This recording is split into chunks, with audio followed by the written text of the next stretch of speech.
Won't you take me to the Gangster Town? It's Pinstripe Mania on Segaiden episode 46. I've waited a long time for this.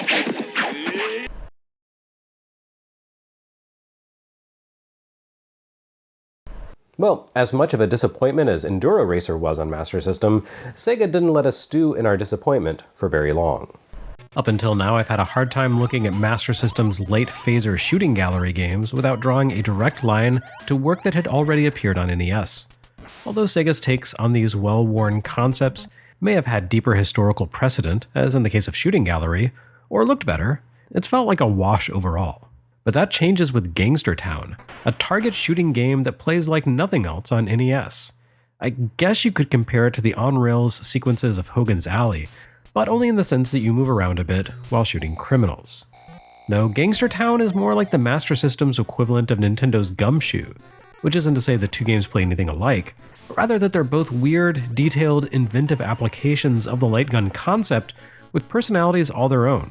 I almost feel like Sega didn't localize Comical Machine Gun Joe because they didn't want to distract anyone from this infinitely better take on the concept of gunning down organized crime. Gangster Town has a little bit of everything. You play as a Prohibition-era cop busting up a mob ring of identical gangsters in bowler hats and pinstriped suits. Let's call them collectively Al Paclone. The Paclones have overrun this fine, upstanding American city, which is probably supposed to be Chicago but lacks any defining landmarks to confirm that hypothesis, turning it into, well, Gangster Town. Your job being a cop is to shoot first and never actually ask any questions, meaning that Sega really understood American culture. But you are not a cop alone in this venture. No, Gangster Town offers two-person, simultaneous gameplay, allowing two boys in blue, well, two boys in shirt sleeves and suspenders, it's the 1920s, to team up and lethally enforce the law. That's a first in console light gun games, so far as I'm aware, and honestly the entire game feels wholly balanced around that premise. Playing Gangster Town in single-player mode, you'd be hard-pressed to make it past the second or third stage. It gets incredibly difficult, fast. Mobsters pour out of every possible ingress onto the screen, wasting no time to set their sights on you and open fire. While I'd probably have fared a little better if I weren't hobbled by my Mr. FPGA's dogged refusal to properly calibrate the light phaser, I don't know that I'd be able to beat the first boss, who appears on screen and fires away while flanked by half a dozen cronies who appear in all quarters and shoot almost the instant they appear. It's brutal. And yet I can't complain about the difficulty level here because Gangster Town rewards players so amply for making an effort. It's a game packed with brilliant details and interesting scenarios. The first stage has you chasing after an old-timey car full of thugs who pop out the doors of the car as it swerves from side to side. The sheer amount of movement and sensation of speed here immediately sets this apart from any other light gun shooter I can think of. This is a genre that rarely attempts to create any sensation of motion for the player beyond tracking slowly side to side on rails. You wouldn't really see anyone try to capture this sense of immersion until Namco's Time Crisis and Sega's own Virtua Cop, nearly a decade later. Mobsters appear from the side of the vehicle facing you, take aim, and fire. Your basic task here is simply to shoot them before they hit you, and to take out the bombs dropped by aircraft midway through the level. But there's so much more happening here than a simple target gallery. Yes, you can shoot the bad guys and the bombs, but you can also distract a mobster by shooting off his hat, which causes him to reel and take the time to produce another bowler with which to protect his noggin before taking aim again. You can also shoot at the vehicles themselves. If you aim just right, you can eventually blast the wheel off the bad guy's car, which will take it out of the picture and cause another coach to pull up and replace it. All of these options feed into the game's risk-reward system, which ranks you on the number of shots you've landed and your hit percentage. Unlike in, say, Shooting Gallery, failing to hit the predetermined metrics doesn't cause the game to end. Rather, you have a single life with multiple hit points, and the game doesn't end until that's been whittled down to 0. No, your performance rating feeds directly into the lightweight level-up system, another instance of an RPG-influenced system showing up in the least likely place in the wake of Dragon Quest's breakthrough success. If you meet set goals, the game levels you up, which is to say, adds another maximum hit point to your health counter. But this system for enhancing your durability comes hand in hand with the potential for disaster. You can farm extra hits and hit percentage points by targeting precise elements like hats and tires, but those items' tiny hitboxes increases the likelihood of you missing your shot, thus reducing your accuracy rating. And while it's fun to cause random chaos among your foes, every shot you take at a non-lethal target is a shot you're not taking at something deadly, giving it more time to chip away at your health. This trade-off grows in intensity as you progress through the game. For example, in the second stage, you can gun for mobsters, or their hats, and you can even shoot the obligatory Sega angels that flutter away from dead gangsters to make extra sure they're dead. But if you get carried away, you might accidentally hit the innocent malls, who make their way across the screen from time to time, and doing that will cost you a point of health. But you still need to keep an eye on the dames, because if you're not careful, a random thug might attempt to hold her hostage, and use her as a human shield, taking cowardly shots at you while hiding behind her body. All of this as clones pour out of every building, manhole, and side door in sight, leading up to the face-off against the boss. Should you, and presumably a friend, somehow manage to survive to the next stages, you'll make your way through speakeasies, a jazz club, and ultimately a dock that really sets off the old "is this a comical Machine Gun Joe reference?" alarms. You can even take part in a few mini-games that allow you to safely build up your stats, such as the target gallery before the first level.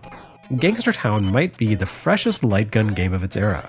Bursting with creativity and detail, it's the platonic embodiment of Sega's arcade-at-home philosophy, and it's not even based on an arcade game. This is a real high point of the Master System library, provided you play it with a friend, that is.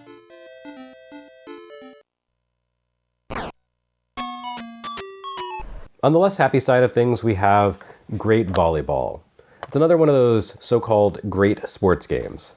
I can't say I really dig this one. I'd rather spike it into the trash. I don't think that volleyball as a sport is necessarily impossible to pull off successfully in video game form. I do believe it's quite difficult though, and it should probably come as no surprise that the most successful takes on the sport have generally adapted the leaner, less complex beach volleyball variant. Great Volleyball does not do this, and in fact it essentially looks like a nicer version of Nintendo and Pax Softniga's Volleyball for NES. And it essentially plays like a worse version of Nintendo and Pax Softniga's Volleyball for NES. Great Volleyball gives you a classic 6-on-6 formation game in which you need to play to 15 points. The serving team maintains possession of the ball until the other team scores a point, which happens when a team allows the ball to touch the court on their side of the net, causes the ball to touch outside the court on either side of the net, or fails to return the ball to the other side of the net within 4 hits. Your controls primarily consist of a button to hit the ball, and a button to cause the active player to leap. Hitting has a contextual quality to it. Your fielders will normally bump or set the ball when you press the action button, but if you leap to meet the ball, you'll spike it instead. Or at least that's the principle of the thing. In practice, Great Volleyball never quite seems to do what you want it to. The technical logistics of controlling a 6-person team with a 2-button controller always introduces a lot of potential for trouble. But the frustration level involved in playing Great Volleyball seems unusually high even for 8-bit team sports sims. The CPU automatically selects which player your inputs control, and it has a tendency to switch this focus at inopportune moments. Generally, the game wants to put you in control of the character closest to the ball, as denoted by the shadow on the court. But as the ball travels around, this proximity basis has a tendency to cause control to jump suddenly at the last second. One moment you're pressing left to move a defender to meet the ball as it passes overhead. The next moment, pressing left suddenly causes a different defender to scramble away from the ball. Before you can adapt to the change, the ball hits the court and you've lost a point. It doesn't help that the ball itself seems to have a mind of its own. While sailing overhead, it frequently changes direction with no apparent rhyme or reason. It's absolutely maddening to watch the ball's shadow as it moves back and forth across the screen, only to notice it suddenly begin moving backward or to the side. As if trying to wrangle your players wasn't frustrating enough with the computer suddenly swapping around the controls, you also have to second guess the ball itself. Add to this some of the most wildly inconsistent collision programming I've seen on Master System. Sometimes the game offers a very generous hitbox for bumping the ball, but sometimes it'll pass right through your defender's fingers. And trying to master the timing on spikes is an exercise in rage quitting, even if you take the time to learn what the game expects from you in practice mode.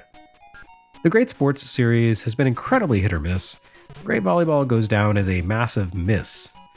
That does tend to happen though, when the ball keeps changing directions and you can't predict which player is going to be making the final play.